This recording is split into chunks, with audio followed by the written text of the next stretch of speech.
মাত্র 5 মিনিটেই চকচক করবে জলের tank.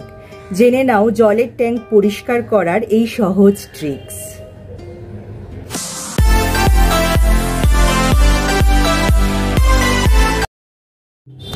Hello friends, welcome back to my channel. সামনেই তো দুর্গাপুজো আসতে না আসতেই কিন্তু আমাদের সবার পুজোর বাজার প্রায় শেষ। নতুন জামার কেনার পাশাপাশি কিন্তু নতুন বিছানার চাদর বা নতুন পর্দা কেনারও হিড়িক পড়ে যায়। আমাদের মধ্যে অনেকেই ঘরদোর পরিষ্কার করার জন্য উঠে পড়ে লাগি, কিন্তু জলের ট্যাঙ্ক পরিষ্কার করার কথা কিন্তু আমরা একদমই ভাবি না। জলের ট্যাঙ্কে ময়লা পড়ে শ্যাওলা পড়ে গেলেও আমাদের কোনো ভ্রুক্ষেপ থাকে না। তার কারণ হলো জলের ট্যাঙ্ক পরিষ্কার করার কথা ভাবলেই আমাদের সবারই গায়ে জ্বর আসে।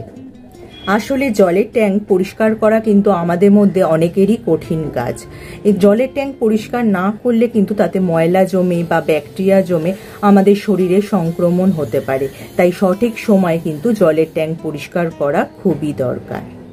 আমরা কিন্তু সবাই এই ট্যাঙ্কের জল নানান কাজেই ব্যবহার করে থাকি। ঘরে খাওয়া দাওয়া থেকে শুরু করে রান্না বান্না ইত্যাদি কাজে ব্যবহার হয়ে থাকে। কিন্তু এই ট্যাঙ্কের জলে যদি কোনো ময়লা জমে বা কোনো ব্যাকটেরিয়া সংক্রমণ হয়, সেই ব্যাকটেরিয়া কিন্তু আমাদের শরীরে ঢুকে আরও রোগের প্রকোপ ঘটাতে পারে।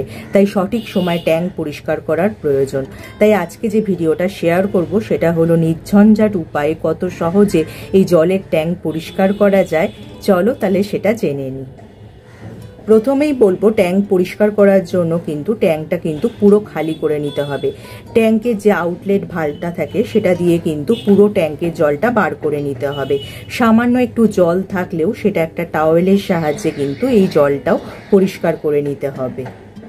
জলের ট্যাঙ্ক পরিষ্কার করার জন্য যে ক্লিনারটা আমরা বানাবো সেটা দিয়ে কিন্তু জলের ট্যাঙ্ক যে শুধু পরিষ্কার হবে তা নয়, এর ভেতরের ব্যাকটেরিয়া মুক্তও হবে। কিন্তু এই ক্লিনারটা বানানোর জন্য তোমাদের 1 বালতি উষ্ণ গরম জল নিতে হবে। তাতে তোমরা লন্ড্রি ডিটারজেন্ট পাউডার বা লিকুইড এতে মিশিয়ে দেবে, আর এতে মেশাবে 5 থেকে 6 চামচ বেকিং সোডা।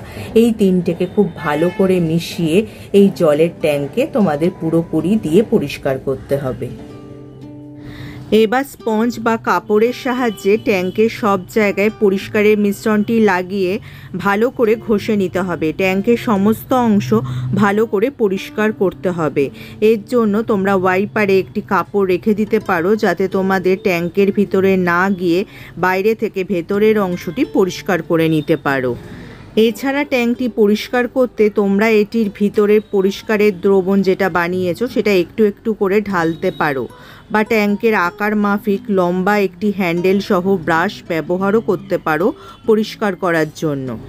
তবে এই পরিষ্কারের কাজটি করার সময় মনে রাখবে যে স্টিলের তৈরি স্পঞ্জ দিয়ে ব্রাশ ব্যবহার করবে না, অন্যথায় কিন্তু প্লাস্টিকের ট্যাঙ্কে আঁচড় লেগে যেতে পারে। ট্যাঙ্কের ছোট অংশ পরিষ্কার করতে তোমরা একটি নতুন টুথব্রাশ ব্যবহার করতে পারো। ট্যাঙ্ক পরিষ্কার করার পর ঠান্ডা জল দিয়ে ধুয়ে তোয়ালে দিয়ে জল বের করে নিতে হবে। এরপর যখন ট্যাঙ্কটি পরিষ্কার করা হয়ে যাবে তখন কিন্তু 1 ঘন্টা ট্যাঙ্কের ঢাকনা খুলে এটাকে শুকোতে দিতে হবে। শুকিয়ে গেলে কিন্তু ঢাকনা বন্ধ করে এবার তোমরা ট্যাঙ্ক ভর্তি করে নিতে পারবে।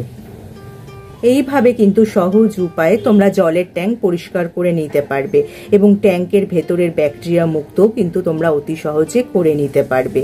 তবে ট্যাঙ্ক পরিষ্কার করা কিন্তু বছরে 2 থেকে 3 বার খুবই প্রয়োজন। এতে তোমাদের স্বাস্থ্য ভালো থাকবে।